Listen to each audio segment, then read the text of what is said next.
Assalamualaikum warahmatullahi wabarakatuh. Selamat siang. Kita lanjutkan untuk perkuliahan kita pertemuan kelima ini, eh, bioetika penelitian tanaman, obat serta sumber daya alam. Jadi tidak sebelum-sebelumnya kita sudah membahas bagaimana bioetik menggunakan hewan coba, menggunakan subjek manusia. Ternyata pada tanaman juga kita ada bioetiknya ya, ada etiknya. Ya, target capaian pembelajaran untuk materi kali ini, bagaimana Anda dapat memahami dan menjelaskan bioetik penggunaan tanaman serta sumber daya alam lainnya dalam penelitian, menganalisis peran bioetik penggunaan tanaman serta sumber daya alam dalam penelitian.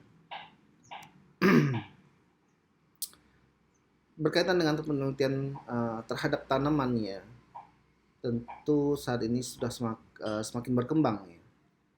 Setiap penelitian tanaman hakikatnya harus ditujukan untuk kemaslahatan manusia dan ekonomi.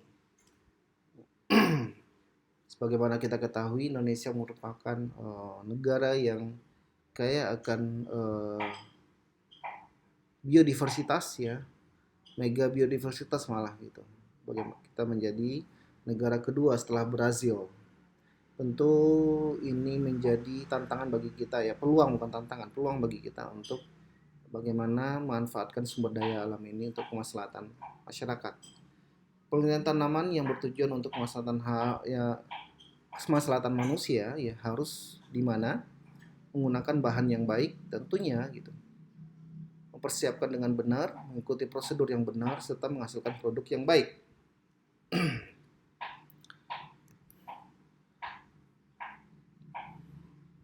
Hal ini ketika Anda mengambil tema tentang penelitian tanaman, tentu yang diperlukan di sini adalah bagaimana aturan untuk menentukan bahan penelitian itu yang baiknya bagaimana gitu. Tentu Anda harus tahu ya, menentukan prosedur yang benar itu bagaimana. Nah, ini bagaimana cara penanganan produk itu dengan benar ya. Kemudian azas manfaat, maksimalkan eh, manfaat ya, kemudian menggunakan risiko.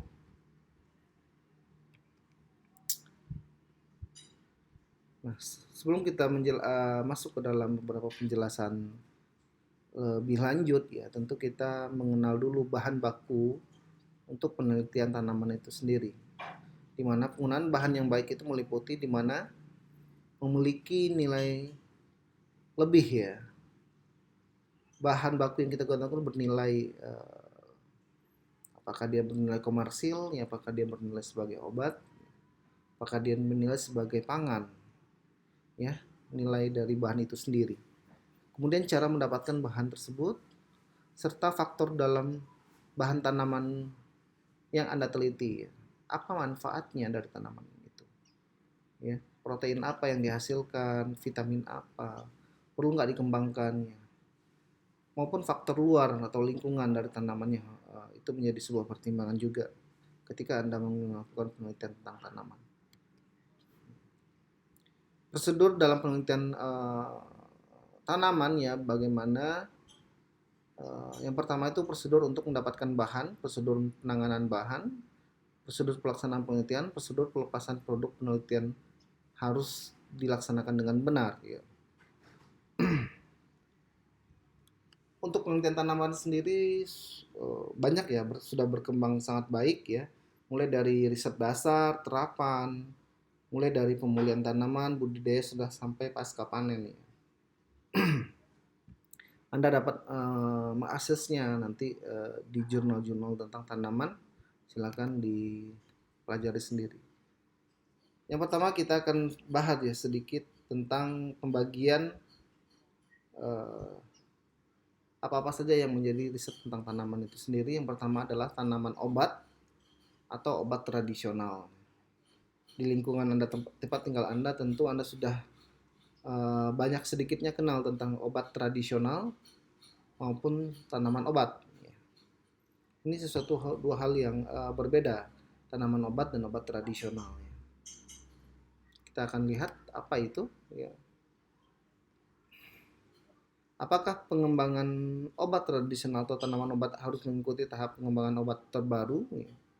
Nah, ini menjadi sebuah isu yang harus terjawab ya dalam penelitian kita. Apakah mengevaluasi keamanan dan kemanfaatan obat tradisional atau tanaman obat ini berbeda dengan mengevaluasi keamanan pengetahuan obat terbaru.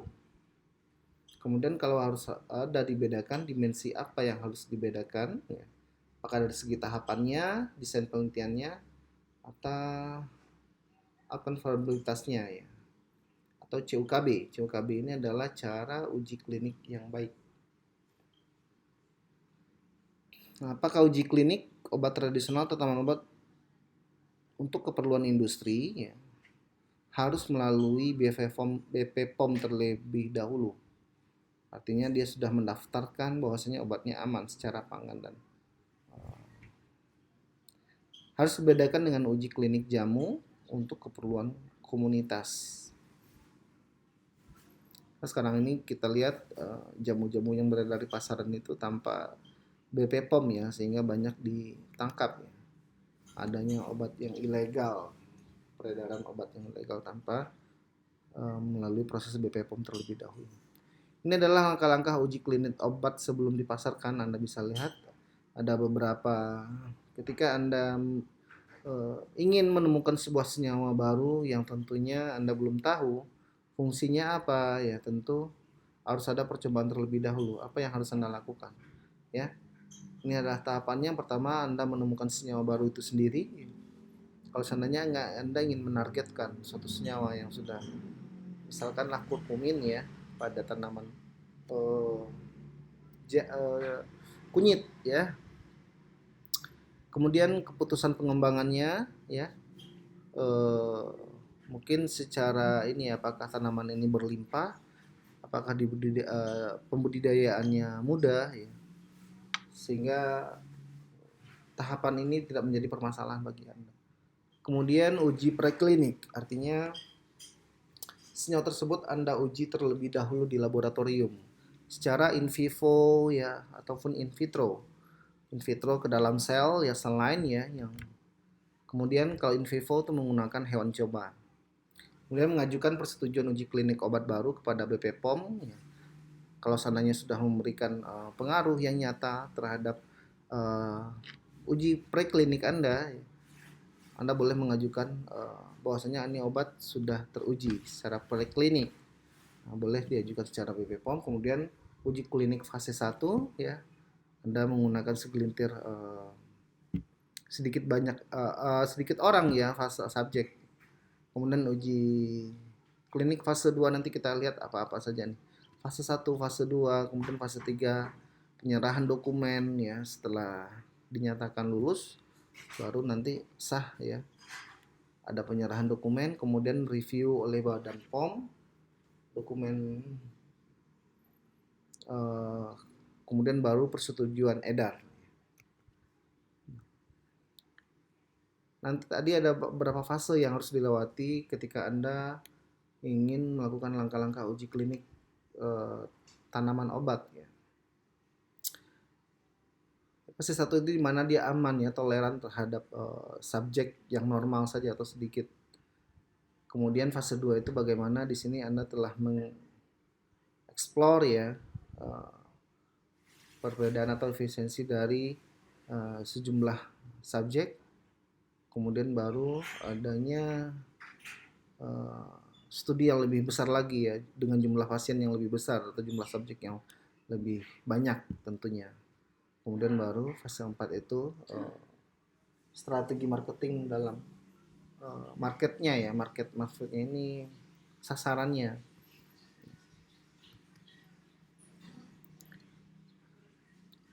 Kita bahas ya perbedaan antara obat tradisional dan tanaman obat. Obat tradisional itu adalah ramuan atau racikan yang berasal dari tanaman yang biota laut, bahan hewan, mineral yang memiliki data empirik. Artinya di sini turun temurun ya. Jadi ini dianggap sebagai obat karena sudah ampuh terbukti dan sudah digunakan oleh banyak orang secara turun temurun, sehingga informasi itu menjadi tidak terputus sih. Kemudian tanaman obat adalah bentuk simplisia ya, cacahan, serbuk ya, olahan, ekstrak,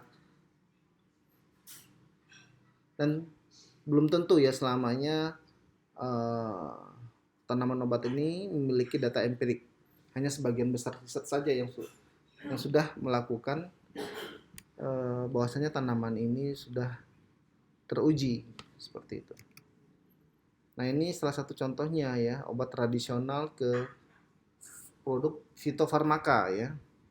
Di sini Anda bisa lihat beberapa obat herbal ya yang berkembang di pasarannya seperti tolak angin, diapet gitu. Dimana ini adalah aspek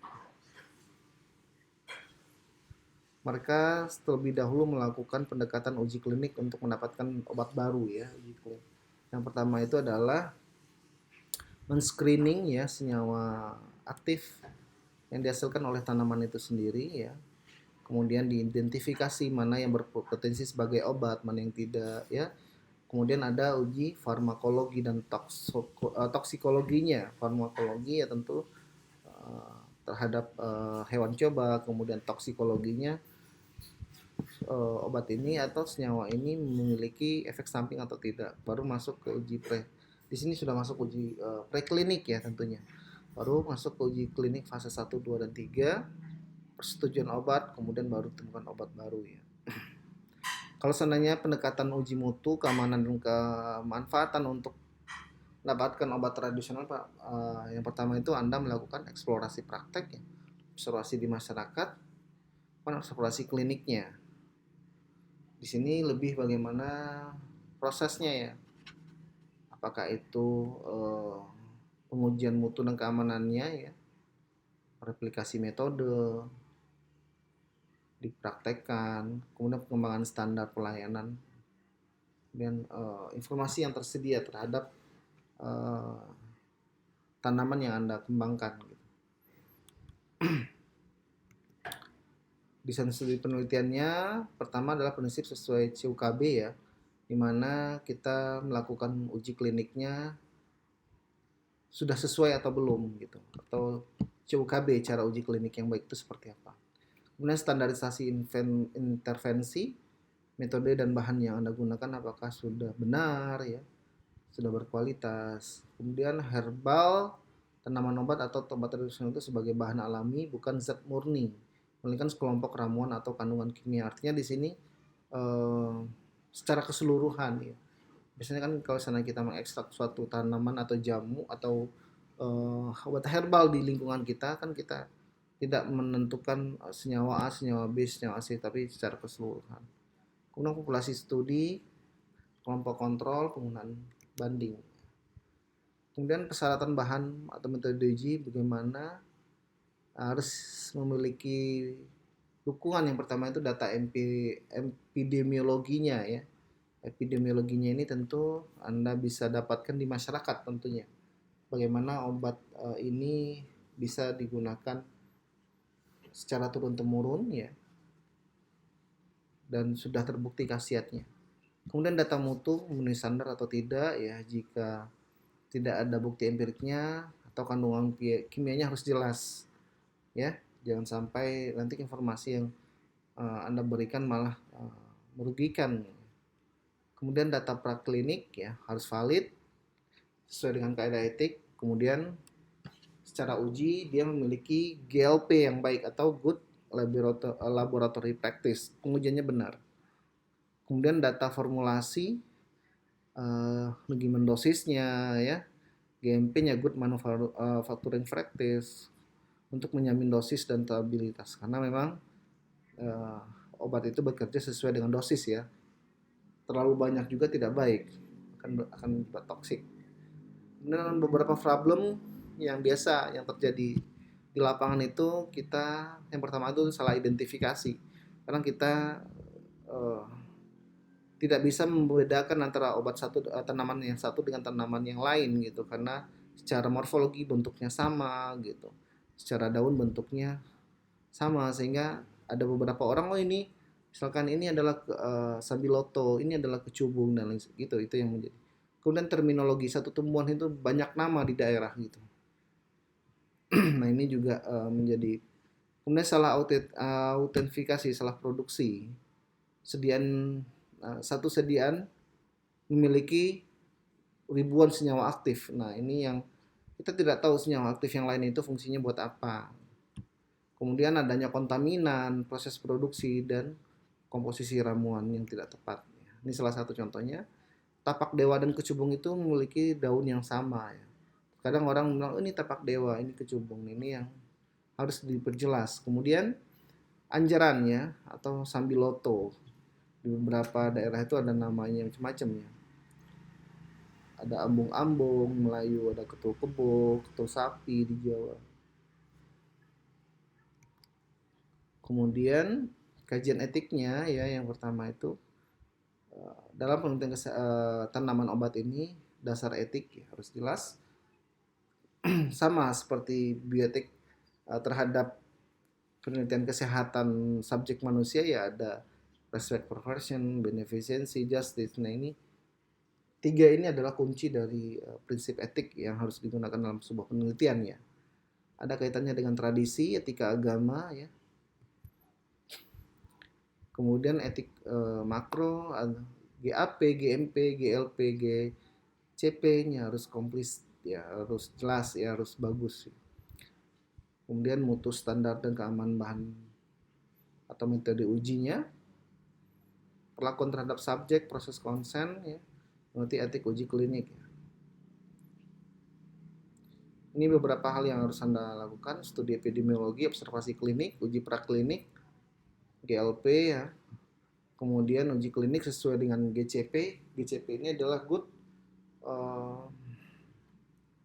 clinical practice ya, pengujiannya baik, atau CUKB. Metodenya valid, desainnya ya, randomisasi ya, pengacakan, pengujiannya apakah random atau tidak gitu. Jumlah subjeknya, dan pelaksanaannya kompetensi atau ahli dalam yang melaksanakan harus expert di bidang itu. Kemudian tanaman transgenik ya, Anda tahu bahwa tanaman transgenik adalah tanaman yang sudah dimanipulasi genetiknya dengan menyisipkan gen asing di dalam tanaman tersebut.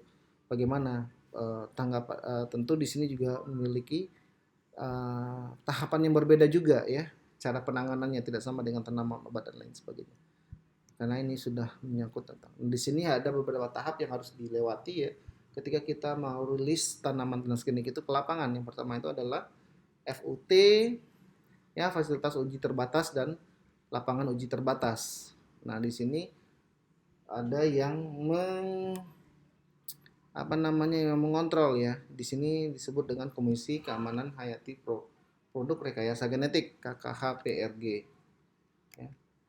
Apa itu FUT, fasilitas uji terbatas? Mana fasilitas yang dibangun untuk melaksanakan kegiatan perakitan atau pengujian tanaman PRG dengan konsep pengelolaan risiko sampai pada tahap tingkat penerimaannya ya. Di sini lebih bentuk seperti rumah kaca ya, atau green house ya, gedung utama yang terisolasi ya tentunya di sini, atau rumah kawat ya. Sedangkan untuk LUT sendiri, lapangan uji terbatas, percobaan tanaman PRG sudah pada areal terbuka namun masih dibatasin ya. Artinya kita menanam tanaman PRG ini berdampingan dengan tanaman yang lain yang sudah umum di lapangan ya.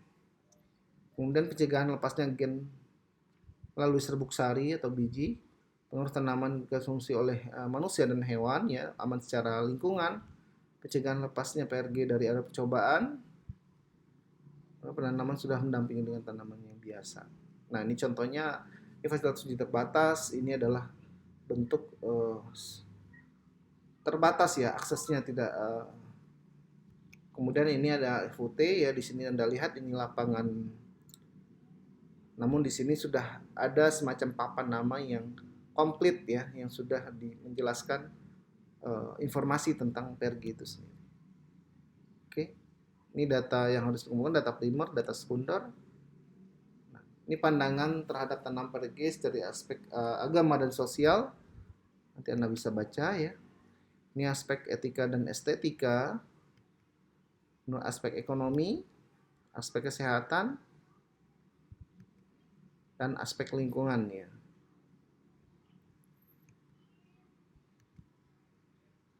Ini peran serta pemerintah ya, ada peneliti, produsen di sini juga, konsumen, Anda sebagai seorang konsumen. Ini regulasinya. Baik, terima kasih untuk perhatian Anda ya. Cukup sekian untuk materi kita hari ini tentang bioetik terhadap tanaman dan bahan alam ya. Mudah-mudahan nanti informasi lebih jelasnya Anda bisa membaca modul. Sekian dari saya. Assalamualaikum warahmatullahi wabarakatuh.